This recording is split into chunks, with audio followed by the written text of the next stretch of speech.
Hi, welcome to another episode of Through the Web with me, Dagogo. And with me, Tosif. Today we're going to be talking about a few interesting things. We're going to be talking about Google's disastrous presentation, journalism and BuzzFeed, and a little bit of online dating as well. So, 2 videos in 3 days. It was a slog fest. So yeah, from 10 a.m. this morning, not this morning, 10 a.m. yesterday to 3 a.m. today, I was working on this video. So it was, kind of tough, but. And is that the quickest succession of videos ever in the history of Cold Fusion? Close. It's up there. It's up there. Have you done back-to-back videos ever? I don't think so. I think the closest is 2 days, but I can't recall for what, but I think that's the... 2 days. Wow. Yeah. When was that? Maybe it was the FTX and the FTX follow-up. Yeah. Was it 2 days? No. It's probably a week, within the same week. Was it a week? Maybe I'm thinking of something else, but before... Yeah, those two are pretty close though, yes. Before that, it was a long time. But yeah, there has been a video where I've done quick succession. I mean, why the, I guess, pull to do this so quickly, especially having done like the whole. Yeah, I guess for context, what we're talking about. Yes. Is the for those who don't know what we're talking about and us thinking that you know everything that's happening in our heads. Yeah. Here's a bit of context. It's the Microsoft versus OpenAI Microsoft and OpenAI versus Google race for AI supremacy. So there was 2 reasons. One is the video that I did, literally 2 days after that, both announcements came out, and it didn't change what I was saying, but it's just I thought I should talk about this. And also, it literally is one of the biggest tech events of the year, if not the past 10 years. So I feel like, it's worth spending some time on this. And wow, what a ride. Yeah, it's been, and we're going to get into that shortly. But I guess that answers a bit of my question. As we started with the show, is how was your week? And it seems like your week was pretty much very busy. That's definitely true. But yeah, how about yours? Yeah, very busy as well. And we're getting things moving. So for those who gave us a lot of recommendations about Podcast Studio, thank you for that. We are in the middle of researching how we want it to look, how we want it to feel. It's a lot of the time over this week has been spent on that. So very, very close to building it. Hopefully, we're thinking by the end of the month, we should have something for you guys. We even are thinking of a brand new jingle or an intro to which will be produced by Mr. Burnwater, for those who don't know. Yeah. So... I know we spoke about it a little bit, but do you have any thoughts as to how you want to make it, sound like? Well, I guess it would have to be kind of similar to the last one, so kind of like chill hop vibe. Yeah. So I'd say so too. I think that's a nice kind of relaxing environment that also bodes well with the Cold Fusion branding. So that should be. We'll try that. Maybe put a bit of a twist. Have some samples of like Jeff Bezos, like something. Or just go full on dubstep drill, and just mix the two. It starts just like complete opposite of what Cold Fusion stands for. It could be the screams of the damned. For those who don't know, you should check out our last episode. Callback reference. So, other than that, what have you watched this week? Yeah, a lot of this week was quite busy just researching, but I did watch an interesting topic. It was about the dead internet theory. So have you heard of that? I have not. Essentially, it's a theory that states that a lot of the internet isn't people anymore, but it's advanced AI bots that are trying to either scam us or get us to buy things or whatever. And the theory is proposed in 2021 by a random guy on a forum, actually. And then from there, it just kind of spread around, and it's now kind of a commonplace belief, I guess. But the thing is, it was just a theory and kind of nuts. But it turns out if you look at the statistics, it's kind of true. I think it's like, 30 to 40% of internet traffic is bots. So, it's... So is it, I guess we'll have to look at data, but by that theory, does it mean there's more and more bots that are coming up, or is the overall size of internet usage is also increasing, so it doesn't matter if there's an increased number of bots? Does my question make sense? Not really, because this was by percentage, so I'm not sure. So my argument, or my I guess question is that if the idea is that the internet is dead, which I guess is implied through the fact that there's more and more bots taking over. But if the percentage is say 40% of all internet traffic, but the 60% is more than how many users there were actual human beings since last year, it's not really dead, is it, in that case? Yeah, I guess the name is a bit of a misnomer, but I guess the concept still stands that, yeah, there's a lot of bot activity that we may not be aware of, and yeah, they're using up a whole bunch of internet traffic for various purposes. But yeah, we just don't really think about that aspect of internet usage.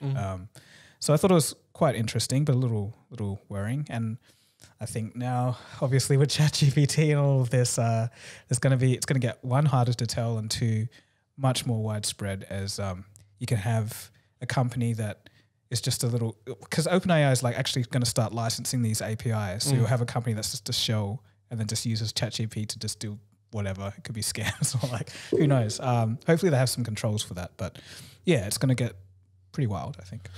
In some ways, that's not a bad thing if it puts people off from using the internet, because it seems like, that's a lot of the revolution and thoughts and ideas that are coming up over the last, I would say, 3 or 4 years, is that we need to detach from technology taking over our world and ourselves. And if that means that internet again becomes a tool for us to use in our day-to-day lives and enrich our human connection rather than just us spending more and more and more time on the internet, then if scams by AI is putting us off, I think that's not a bad thing in some ways. Well, people still lose money. That's of course. Yeah, just to put it out there. I get what you're saying. I don't support the scams. I get what you're saying, but I think that in terms of, I guess it's the social media aspect that's causing a lot of the problems that we have today. But not for me particularly, but for a lot of people, that stuff's addictive. So it's going to be hard to kind of wind down and get off. And maybe a few scams isn't going to be a big enough deterrent. If everyone that you know is using these platforms, and maybe you have some kind of structure or habit in place where you look at certain things and certain platforms and you're just used to that, I think it's hard to get away from. So I don't know, either turn up the scams or somehow, have better ways of dealing with it. So. Yeah. Anyway, but that's essentially what I watched. Cool. You watched the Grammys at all? You followed a little bit? Nope. At all? Yes. Look, I think that's kind of why I brought it up, is because have you ever been into these kind of award shows at all? To be honest, I just don't understand celebrity culture at all. It's less celebrity in some ways and more about recognition of art in a lot of ways. At least that's how it was established, right? These award shows that, okay, let's take this great piece of art and let's put it up on the pedestal for the world to see. But the reason I bring this up is because I've never really followed, like I don't sit around and watch the Grammys, but I do follow that, okay, who's won, who's got this and that, which was the top 10 songs or things of that sort. And it seems like more and more it's losing its value. Like people seem to care less and less about these kind of awards. And I think internet's definitely had a big part to play. I think it's just the mood of society. I think it's because the Grammy is this, I guess, centralized authority telling you this is the artist that is the best or whatever. That doesn't really fly today because people are, whatever's popular online, that's the definitive most popular, that's the best or whatever. I guess best is subjective, but you know what I mean. So I think it's just having this kind of outdated model where these old people, I assume, get together and make a decision about these artists. I think it doesn't really reflect with the population as much as it used to. There's a lot of things going down that route. I would give some examples, but I can't. But you know what I mean? It's like where authoritative, not sources, but authoritative bodies just don't have as much weight as they used to. It's interesting because the song of the year was won by an older blues artist, beating names like Harry Styles and That's kind of cool. Lizzo and Adele and all these TikTok names that also popped up, like TikTok song names that popped up. So that was quite interesting. I don't know if that was because a lot of the comments was like, oh, congrats to her. Now let me listen to the song, because a lot of people actually haven't heard that song. Yeah. Okay. So I don't know if that was almost like an anti-establishment decision that, okay, let's bring back some oldies to help So bring back credibility. An older lady. Yeah. Okay. I've never heard a song before. It's probably me in terms of not having that knowledge in that American blues circle. But yeah, she's definitely a legacy singer-songwriter, and it was a blues song that won Song of the Year. So that was quite interesting as well. Have you listened to the song? Or? Yeah. Okay, and what do you think? I thought it's a nice song. Okay. It's a very nice blues track. And it was, again, it was very representative of the American blues sound. Very nice acoustic kind of vibe. And, the lyrics. It was a good performance by her as well. Very, very good singing voice, and you could tell that she was experienced in what she did. So that was interesting for me to see that. Okay, like why or how these awards are chosen, and wasn't everyone angry that Beyonce didn't? I guess Beyonce fans, and there's obviously Taylor Swift fans angry, and I think there's a whole individual fan culture that gets, because sometimes it makes sense why you'd be angry. For example, I know in 2015 or 20, like the Kendrick Lamar album was snubbed for a Macklemore album, which was hilarious, which was like on all fronts, subjective and objective. Like the Kendrick Lamar album was on a different level compared to what won instead, right? So in times like those, it kind of makes sense. Like even Macklemore, I remember there's a screenshot of him. I don't know if it's authentic, but I remember seeing something where he sent a text to Kendrick like, "There's no way I deserve this. You're the one who should have won." I'm vaguely remembering, but didn't that kind of kill Macklemore's career after that? I don't know if that was the reason, but that was, I think it has. Kendrick again won a Grammy, I think, this time around. He's a fantastic artist and stuff. But I guess before we dive deeper into other things, one question I have for you is, like, do you think art loses value depending on the person who makes them, like, depending on the change in the person or personality who makes the song? So for example, Kendrick Lamar, I bring this specific example because when he was up and coming, he was from a society of struggle. He grew up in a neighborhood of a lot of hardships, and he was making songs about that life, right? Now, of course, he's been 10, 15 years of him doing that stuff. He's obviously a multimillionaire. He's won all these Grammys and awards and credentials. And if he still makes songs about those early days, do you think it still is reflective of that person or that character? Like, do you think you'd feel distant from what he's talking about now compared to what he did in the past? I guess it depends on how it's done. Like if it's the song, part of it is about that time, but he's just kind of reminiscing on it or something like that, and it's put in that context, I think that makes more sense and it's more, I guess, authentic. But if he just is doing it because he knows that's what people like, I think that's a bit different. Do you think it's then it just becomes disingenuous for this artist to still talk about? Because otherwise, I don't know, like what they, if they're away from those hardships and stuff, it's just talking about their experiences and also what they're going through right now. There was actually an example, I don't know who I was watching, I think it was Patrick CC or something, where he was talking about a lot of rap artists being fake, and there was this guy from Ohio or something like that, some state like that, where he was talking about gang violence and all this kind of stuff, and how he was always in jail and how many people was killed and stuff isn't in his songs. But then in one interview he just stated, like, they asked him, "Oh, have you ever been arrested?" He's like, "Nah, I'm straight." And then that was it. That ruined his career. Everyone's like, this guy's a fraud. Like, so I think there's a name for it. I think it's called Wangsta. Huh? Like Wangsta is basically wannabe gangster. Right. Well, So I guess that's kind of an extreme example, but it just kind of shows that if you're not genuine about what you're singing about, it's like, wait, what's the point? So makes sense. Other than that, I actually listened to a podcast.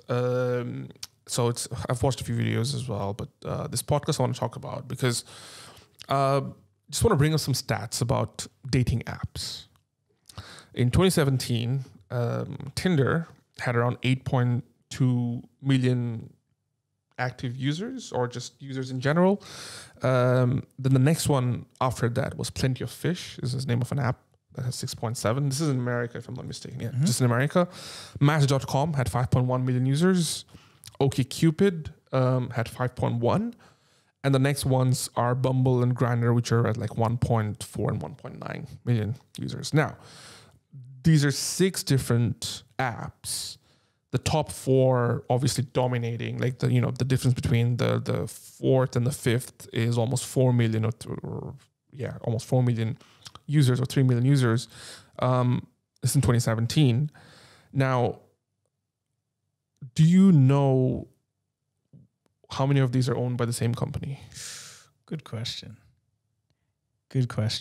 The top 4. Oh wow, well done. Nice. Well done. Because they're doing the best, so I just assumed. They are all owned by one company called Match Group. Right. I've heard of that as a Match Group before. And this podcast episode was just diving deep into how they just how this whole thing just happened, and how essentially they dictate the online dating circle or sort of the whole industry in a lot of ways, because with that many users and the interesting part is all these different apps have different target markets, and you might think that Tinder isn't working for me, let me just go to another one because Tinder's not a very good dating app, or that doesn't work for me, let me go to another. They're all just owned by the same company. It's in some ways it blew my mind, in some ways it didn't, because if you think about all these competitive products out there on the shelf that you see on your local grocery store, they're generally owned by 1 or 2 main companies. Yeah, and it's crazy. It's interesting. Like, I think in technology, like when you have, for example, Facebook owning WhatsApp and Instagram, or back in the day, Microsoft trying to monopolize on Internet Explorer or whatever, you had all these antitrust lawsuits. The FCC was right in there saying, too big, break up. But with these companies, for some reason, it seems okay. Like with food companies or with, this kind of thing. It's just, I don't know why. I don't know why that there's such a difference there. Maybe is there a threshold of number of users that you need to hit before being able to break that up? I don't think it's so much number of users. I think it's just your market share. Because I think Match Group's at like 25% all up, so that's still not like a monopoly or dominating it. Unlike say Ticketmaster and Live Nation, which is like entirely dominating the whole. We spoke about briefly in the last episode. So that makes sense then. Because the court's kind of coming in now and wanting to break them up. Ticketmaster. And Live Nation. So because they merged early 2010s, and now it's gone to it's honestly disgusting point where it's impossible to find like reasonable price tickets. Right. For shows you watch. But do they have a lot of subsidiaries, or is it just those 2? I think those 2 are the main ones. They've been eating up a lot of small businesses as well from the reports that I was reading. But overall, I know that they're definitely the crosshairs on them right now. Right. Okay. But you're right. It's much less for these other, I don't know, like product-based companies that you see on the shelves and things of this sort. Yeah, I guess the market share must just be and small. also maybe because of the type of products that come in, maybe they have to be distinctive enough from one another to be able to be on the I don't think that has anything to do with it. I think if it's in the same, industry, like you can have you can make chips, you can make Mars bars, blah blah blah blah. But I don't think it will be very hard to own a complete. Like say, I don't know, like PepsiCo owns Pepsi, but then if they also owned Coca-Cola, I think that's like the same kind of competing thing, which has the same USP or similar, value proposition. That's when probably FCC is like, no, you can't. If you have Pepsi, then okay, you can build a competing product to Fanta, which is Sunkist. Then it could be but the same, Miranda. I don't know. Actually, I don't even know. But I don't know. I feel like that's kind of arbitrary and would get. This is just me. And it's probably like too much logistics. Yeah, to might get messy. Control every single. There's this big database of Excel sheets. Like, okay, PepsiCo owns that and that owns that. So, but yeah, that's an interesting podcast episode that I listened to. And just before we move on to the topic of the day, topics of the day. I just want to give a shout out to a channel called Then What Happens. It's essentially a small channel, and he helped animate parts of our first Google video, which came out a few days ago, which is the OpenAI versus ChatGPT. OpenAI versus Google Bird video that Cold Fusion did. Very cool video about the TV channel hijack in 1987 by this creepy, I don't know what it was, a creepy broadcast. Max Room incident. Yeah, it was. I heard about it before, but then watching this video that Neil made, which is for his channel, Then What Happens, it's really well crafted, really nice story. So I really enjoyed watching that kind of retold in a different kind of way. And fun fact, everyone, he uses Unreal Engine to model his stuff and animates it, which I think is awesome. Yeah, hopefully you'll be seeing more of his work on our the main Cold Fusion channel. But yeah, just thought to give a quick shout out to Neil there. Now, ChatGPT, Google Bird. Do you have any Bird? Google's Twitter. Sorry, yeah. Do I have any?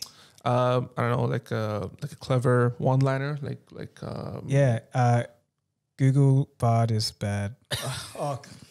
Two Bard, one bird, zero stone, and the bird's dead. Yeah, I needed a pun for Bard and bad, but it didn't happen.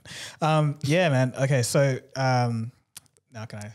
Yeah. So recap. Yeah. So for everyone that doesn't know, Google and Microsoft and OpenAI, they're all having this battle over the supremacy of AI for all of us, and they both took their first shots this week. So Microsoft came out with their event announcing their AI. Google hit back with theirs, and both were kind of surprise announcements. And I think Google was just reacting to Microsoft. And the thing was, going into it, Microsoft did their presentation. Brilliant. It was Apple-esque almost, with the enthusiasm, and you could tell that they were just really excited about what they were doing. And everyone was waiting with bated breath for Google. They've been working on AI for such a long time. They invented the technology that OpenAI even used to make ChatGPT, so that there was this rumors of this competitor, and they were going to show it off. And then hours before the presentation, Google posted this tweet, and it was the first ever advertisement for Google Bard. And it turns out it gave a wrong answer in when it was trying to synthesize an answer to a question. It was the James Webb. Yeah, James Webb Telescope. So basically it said that the James Webb Telescope took the first photo of an exoplanet, which was incorrect. So essentially it got reported by, I think it was Forbes, one of those, Fortune. I think it was Fortune. And basically the stock started to tank. And then Google took to the stage, and the whole thing was like an hour before the event. Yeah, a couple of hours, yeah. And then the Google took to the stage, and it was just a disaster. So the presenters were just acted like they didn't want to be there. Like they were just talking about Google's other products, and it was obvious that, hey, like you guys should be, the whole event should be about your AI. Like that's the big thing that everyone's waiting for. But it was just a tiny part of the presentation, and they didn't say anything new, hardly any information. The whole thing seemed rushed. One of the presenters, she was going to demo a new feature within, it's called multi-search within, Google Lens, and they didn't have a demonstration phone. So she was kind of flustered and looking around for it, and it was just the most embarrassing thing I've seen in such a long time. It just didn't look like Google. And obviously they're a huge company, a lot of smart people, so I'm sure they're going to regroup. But this incident cost them over $100 billion in the stock market because investors just said it's not good. So it's a very bad start for Google in this AI race, but I have no doubt they could turn it around, but it just was a bit disappointing. And it was a surprise, not surprise, but it wasn't a planned event either, right? Like it was very impromptu. Very impromptu, almost like they saw the hype around ChatGPT and the attention it was getting. Is like, oh wow, we need to really step it up, and instead of waiting to perfect which they should have been doing, they just rushed to the stage and produced this half effort. So yeah, I think they should have taken, I just said this before, but the Apple route, where it's like, you see this new technology coming along, and then you just wait, see what. That's exactly what they're doing right now. Apple. Yes, we're just waiting. Probably. yeah, just wait, see what's going on, and then come in and strike, with poise and grace, and just take the market back. But this was just punching it. It's even more disappointing for me because I use a lot of Google products, and I've said in the past, like I use Google Phone, I've got the Google Pixel Watch, I've got the Chromebook. Like Drive, for example, changed the way I work forever. Right? Like when I was first introduced to it, almost 5-10 years ago. But overall, it always just seems like there's always something lacking when Google just comes up with new products every time, and the amount of products they kill as well, the projects they kill over the years.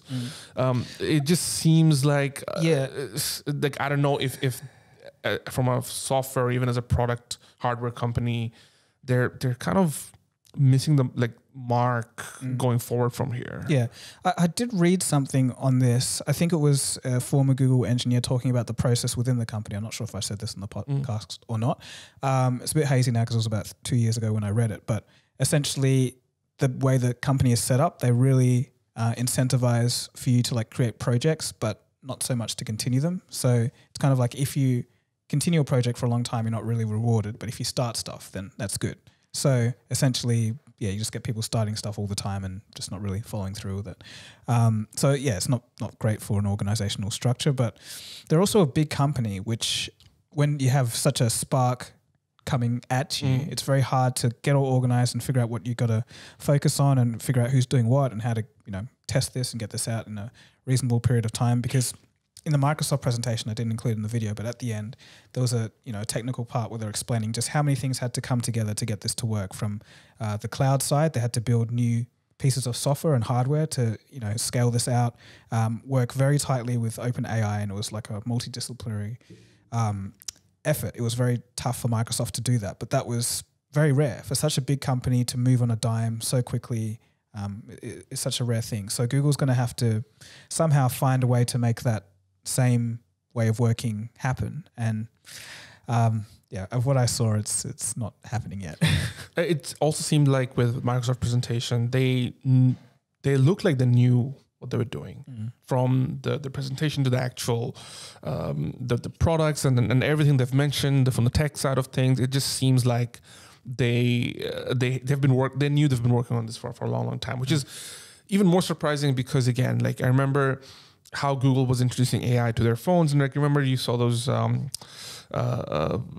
presentations where your phone could make reservations on your behalf and things like that's kind of Google Duplex. Like all those kind of stuff that is what you're supposed to get excited about, but that never really followed through. Yeah, and that was I was just going to say that was very disappointing for me, the Duplex thing specifically, because I remember making a video on this and I was like, man, the future is here.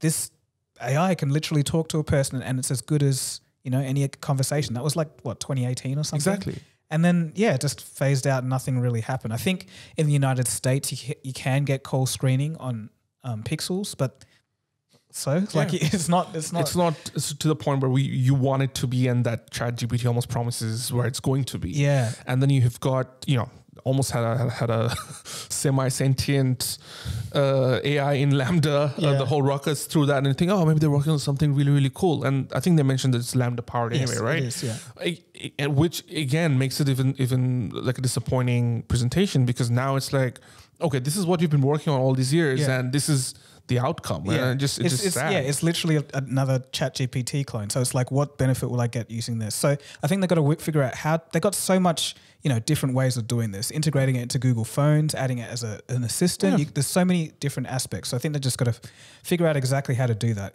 whether it's from the Chrome angle or through a hardware angle. Yeah, because they've got a lot of hardware, and that's the upper hand that Google has over Microsoft, is that the hardware game that Google's playing, right? Microsoft is not in that game as much as Google in terms. Maybe I guess the Surface laptops too. Surface, but that's but that's still not compared to maybe the Google phones and the watch that they're working on, and perhaps even the speakers, right? Yeah. So I think Google has that upper hand, and I think if they play their cards right over the next few months, I can't say years at this stage, few weeks, I think Google can actually get past this mistake, because when again ChatGPT was becoming popular, people were sharing screenshots of how it was giving it wrong information. It was giving out information about, saying sorry all the time about mathematical errors and things of that sort. And even the jailbreak situation, I don't know if you've been following that. I heard someone talk about that Bing got jailbroken already. Yeah, so essentially, there's actually a version of I guess users who jailbroke the whole thing and create an alter ego of ChatGPT called Dan.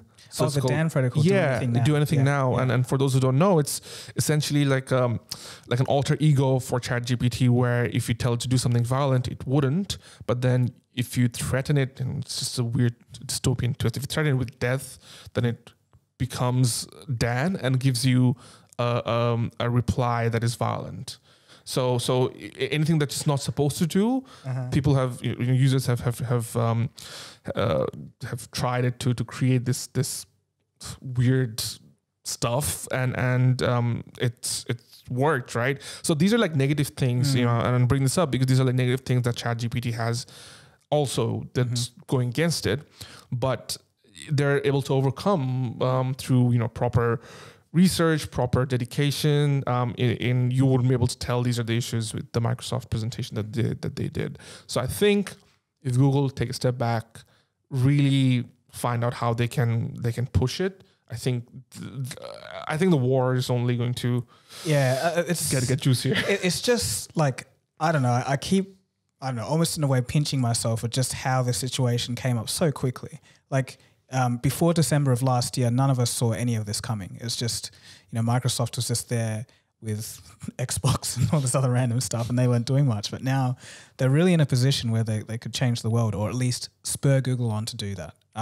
Which is like even the ChatGPT itself. If you go back to our podcast episodes late November, I was just watching it yesterday as to when I first heard about it. It's like, oh wow, this is just so cool. And then we were talking about, it's gonna change in the next few years. Just look how, like we were talking about, in the next few years it's going to. It's been like 3 months, and that tells me again, like it is that hockey stick moment. We're at that inflection point right now, and this will be an iPhone moment for the world.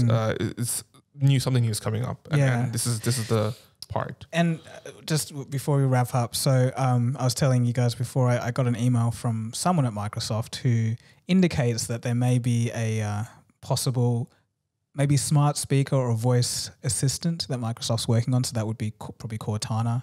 That they might be introducing like this ChatGPT / assistant helper AI into. So that's my dream. I'm just like, wherever it comes from, I just want this voice. We need to do a flashback of a previous episode where I literally predicted that. So I don't know if Braden can hook up like those dreamy kind of flashback. Of course, if you had like a smart speaker or like in your phone or whatever. So everyone on the bottom of that video was saying, let's integrate ChatGPT into this. And obviously I think it's no brainer. This is the future. Yeah. Like we have all the parts here for an iRobot future. It's just, so you should be seeing it right now. But if you've already seen that part, I'm going to just quickly run a few comments of the Cold Fusion video that came out. So someone called Philosophy says, a question that comes to mind is that if all results of search engines will be based on historical data and AI-generated data, would this mean that the death of content creators that write the articles and blogs where this data is originally from? So how would this be sustainable in the future if no new content will be written anymore since AI has already taken over? To which Mark Furman replied, there will always be space for cutting-edge research and writing. Just the more mundane summarization of what was previously said hundreds of times will mostly get automated, but it doesn't mean that people will stop having blogs or opinions. Plus, since these are pre-trained models, they won't be able to quickly write about the most immediate events and news. That's wrong. Okay. They showcased, the State of the Union address that literally just happened. Bing was able to tell you about it, so that's not correct. But the previous part of it, like I think I did reply to this comment and I said, that's a very interesting question. Like no one in the whole entire thousands of comment section actually brought up that idea, but I kind of just likened it to AI and art. So AI is being trained on artists, and artists still create either because still financially viable or they enjoy doing it. So I'm sure there's still people that will write.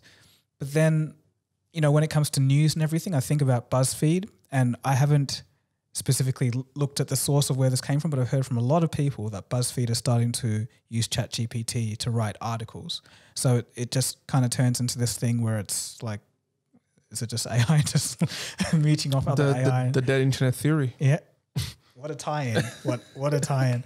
So it's very interesting to think about, but it's so hard to know just how much of an impact it has. Like, it seems like it will be a lot, but maybe it turns out that most people like to look at the sources and actually click on them for their synthesized answers. We just don't know the consumer behavior yet. So, and one of the interesting things that I also saw on the Microsoft Bing's presentation was, if my IKEA chair could fit in this car, like that was so. That's the amount of times I've faced that issue. It's I think like that's incredible. Yeah, like that's where that's the thing. But that's just one little use case. There's so many specific questions that you could ask. That and now those are like the good practical side of things. Now going into the whole political debate of this, I think nobody's talking about that side of things yet. I think you mentioned in your videos, like, the whole political side would be a different ballgame altogether. It will be. So how do you think now that if ChatGPT or a version of it is going to crawl through the internet, synthesize answers, which sources is it going to pick? And that's the $1 million question. So I am going to go out on a limb here and say that either Google or Microsoft will prefer a certain kind of source versus another one. So say if you have a political issue, let's go back a few years. Say Donald Trump was president again. Like, if he said something, you're probably going to, go for CNN, New York Times, traditionally left-leaning sources. That's just the way I feel, knowing the internal company structures of these large Silicon Valley companies, or Microsoft's in Seattle, but you know what I mean. I feel like that's probably what's going to happen, because I think for the average user, they're just going to see the synthesized information and be like, oh, okay, that's it. Even though I said in the previous bit that they may click on the sources, we don't know. But I assume that they just want a quick answer, and they're not going to really care where that information comes from. And it just gives all the power to the AI trainers to say, hey, like maybe they have like a point system where like CNN is a 1 and then Fox is like a 0.1 or something. And then the higher scores get, sourced more kind of thing. So I don't know. I think that's going to be a hard question to answer, and also to verify how much that's happening. So it might look like there might be some built-in biases that will happen. Or maybe I think when Microsoft was showing the whole chat versus search options, maybe it works like that, where one's purely for search and the other one's for finding out specific details of certain answers, right? And maybe in that chat version it gives you the sources of the information, but again, how many people check the source, right? Well, yeah, it does give you the sources, but what I'm saying is, if the company leans left, you'll probably get more left-leaning sources. If the company leans right, you'll probably get more right-leaning sources. But it's just, you can't really tell, what biases are being handed to you at first glance. And, if there's like a barrier to finding out that, it's actually a bit of work. People aren't going to do it, so...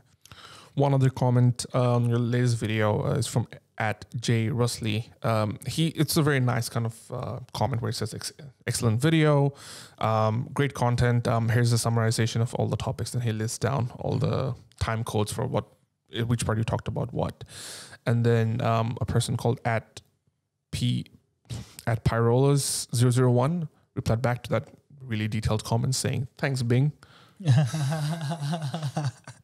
Yeah, and that's going to be a thing. Like, people are thinking that I've used ChatGPT to write that video and everything. It's like, no, I didn't. It was just hard.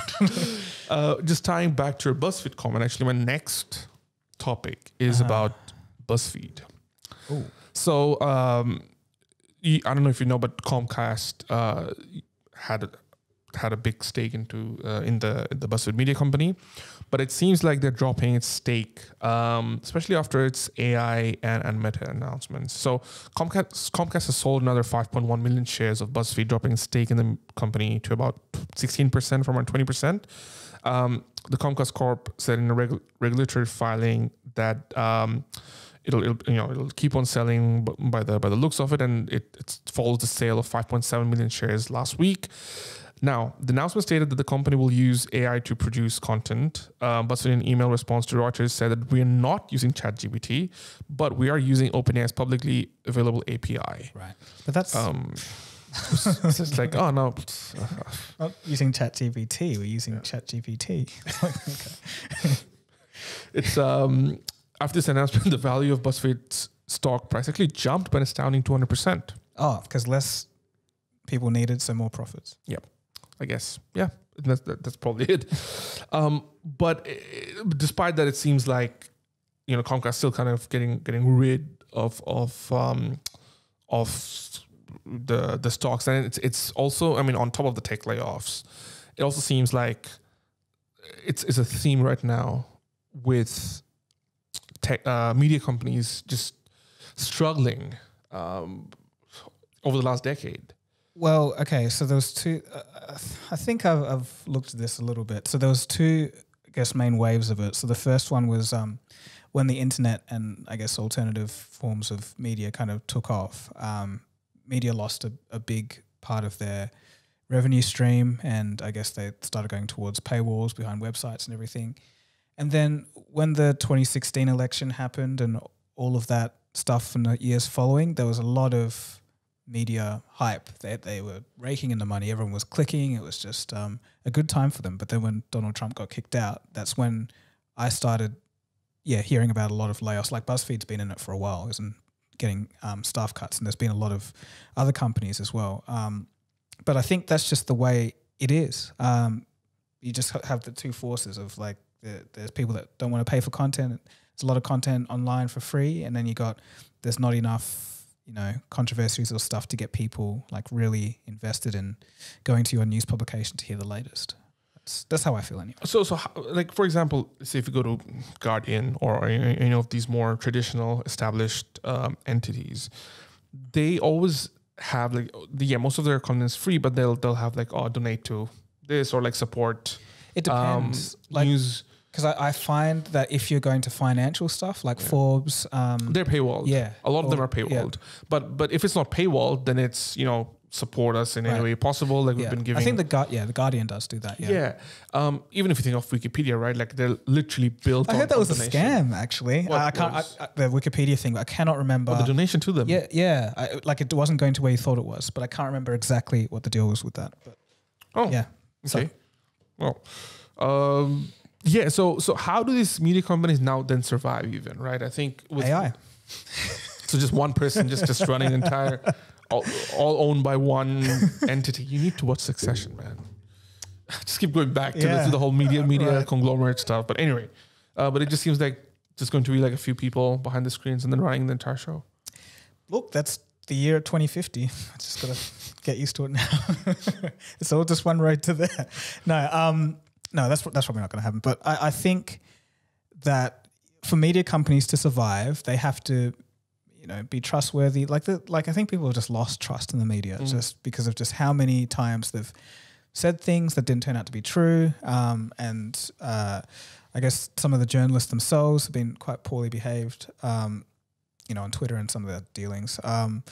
So I think, people have just kind of lost trust in general, so they have to gain that back first, and then they have to just do good journalism. So, but is that even possible anymore? Like people even gaining back trust? I think it just feels like this more. The more you look at these comments, and the more you look at how people are using news media portals or how they react to them, it just seems more and more divisive. Whether it's pre-planned or premeditated by the big overlords is a different topic, but it just seems like that's how just the individuals think, and it just seems like this like who do you trust at the end of the day? If we were going down that route of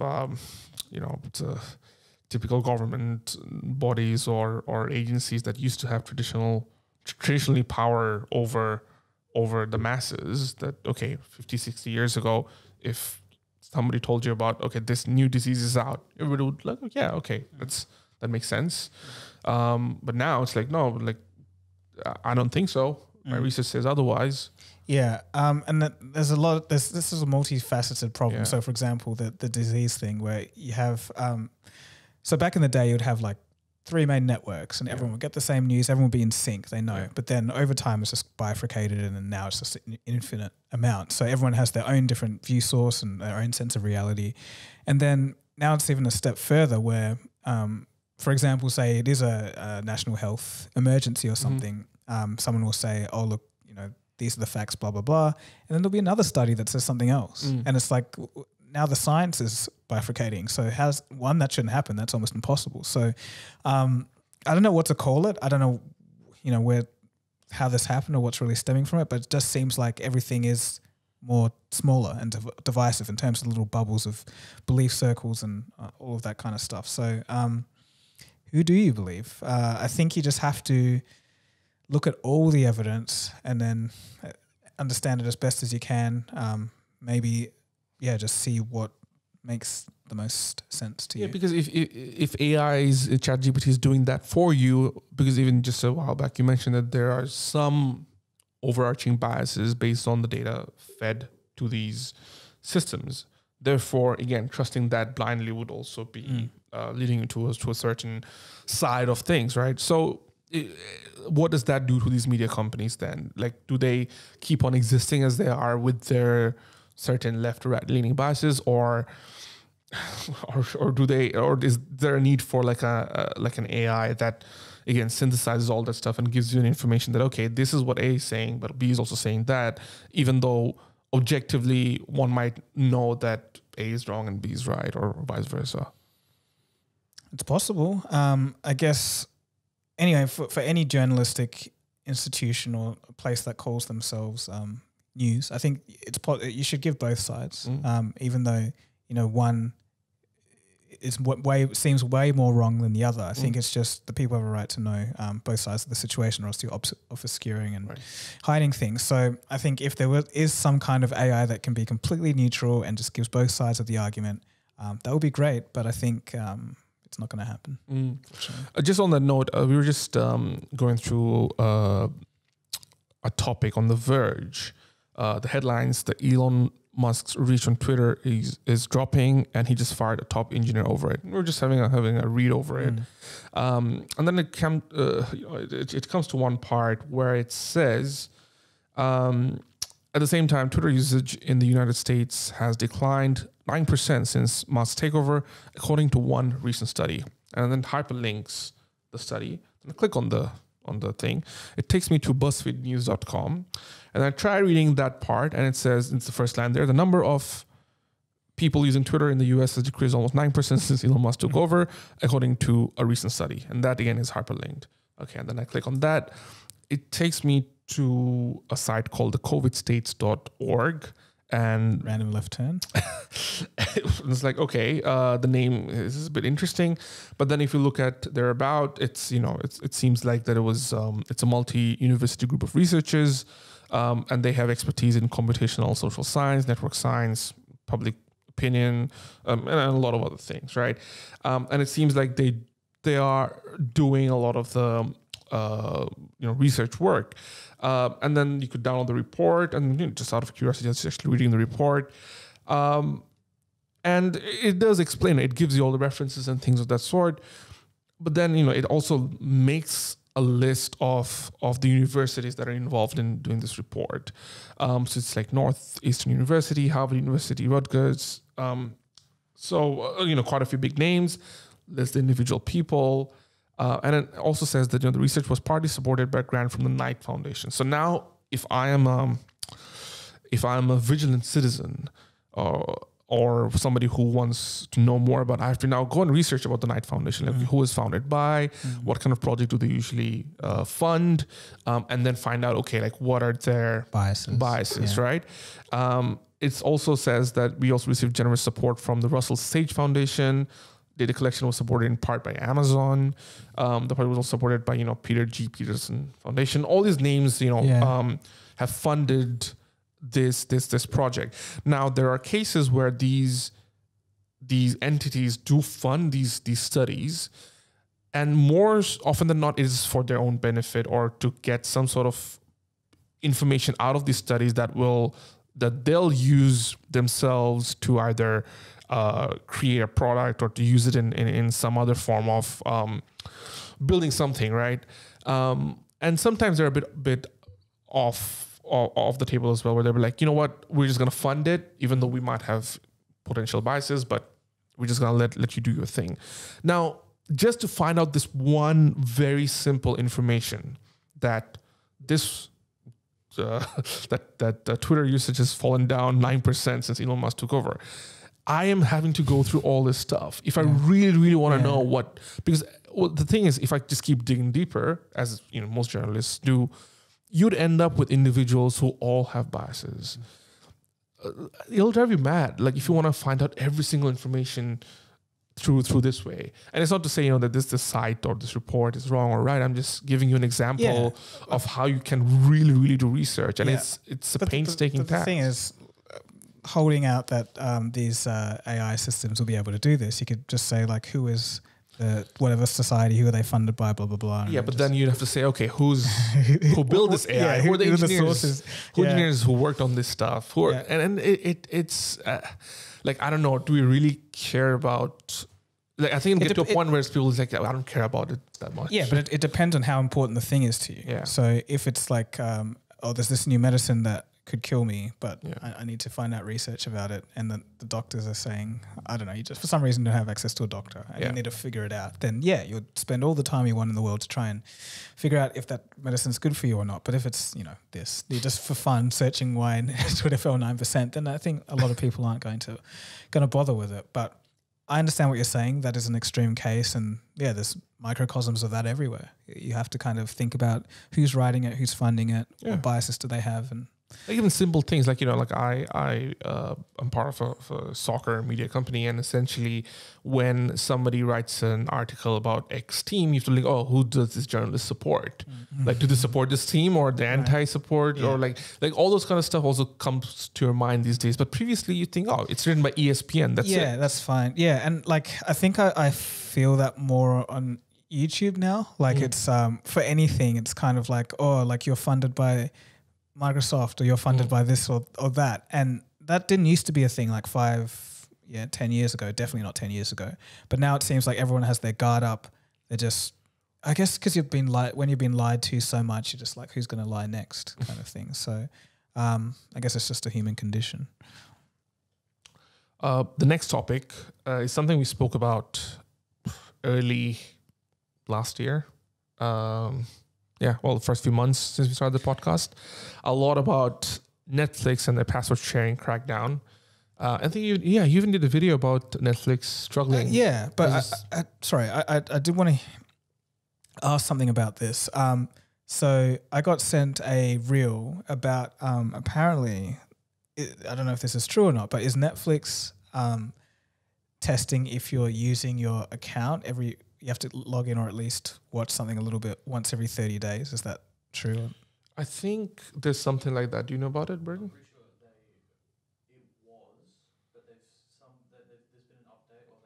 Yeah, they said it was a mistake or something like that. But they have started rolling out the password sharing crackdown. Okay. Because I was going to say that sounds like the FCC would just come in because that's so anti-consumer. It's not no, for sure. But starting this week, though, they have users in Canada, New Zealand, Portugal, and Spain were asked to set a primary location for their account. So if you're logging in, they'll give you that Netflix is for use for the same household, and they'll tell you that you have to sign up or basically set a primary location. Mm-hmm. And you'll probably use IP addresses to see where you were located and stuff like that. But it just seems like this is it. They're finally going to roll out what they've been saying for the last 1 year, pretty much, and it's going to take effect very, very soon. Mm-hmm. I don't know what that's going to do to the stock prices again, but it just seems like they've kind of stabilized over the years, over the months, and now I think they're finally kind of taking that leap again. Yeah, I wonder what happened to their gaming efforts. I haven't checked up on that since I did the video, but it seems like desperate reach. But yeah, so with this password sharing thing, I guess, look, the investors will probably be happy because like it's probably going to increase their profits. But then on the other hand, will it just scare people away and then they're just like, oh, Netflix, I forgot I had a subscription. I'm going to cancel it now. So yeah, I guess it remains to be seen. But I don't know, a specific IP address that you have to be tracked that you're watching Netflix. I don't know if I'm a fan of that, but I don't know. What else could you really do? It's probably there for on their end the most simple solution. Yeah, and also I think they're also looking at adding like the ad free stuff as well. Or ad free, sorry, adding ads as well. Remember when Microsoft had ads rolling on Windows Explorer? Oh, Windows. No, not Explorer. The Windows. Yeah, Windows itself. Yeah, that was unbelievable. Please, Bing, don't. Yeah, imagine ChatGPT just serving. Yeah, like what? Okay, so we're going back to ChatGPT again, but what does that do to Google AdSense then in terms of if search is irrelevant? Yeah, that's the main issue because if you're just getting synthesized answers with all the sourcing, that everything you need is there. Yeah. So you don't really have to go look at the web page. You don't have to rank anymore. No more SEO. Yeah. So I don't know. This is going to just flip the web on its head, and it's just where does everything land? Who knows? But in terms of advertising for Bing, so far out of what I saw of the presentation, they just have a top row of ads in your regular homepage where you have on the right hand side you have your synthesis part and then the regular web page. But then once you go into the chat mode where it's just the full screen, then there's no adverts there. So I don't know. Like for Microsoft, they don't care that much because they don't run the whole company on this ads business, so they can afford to not have ads. But with Google, say if they go and make their Bing clone with the chat functions within a web browser, like how the hell are you gonna get ads in there without it making it look so ugly? Like it's gonna be hard. All right, that was that. So that's it. But I guess on that note, we can. Okay. Thanks for watching, and I hope you enjoyed this episode. And we'll catch you again soon for the next one. Cheers.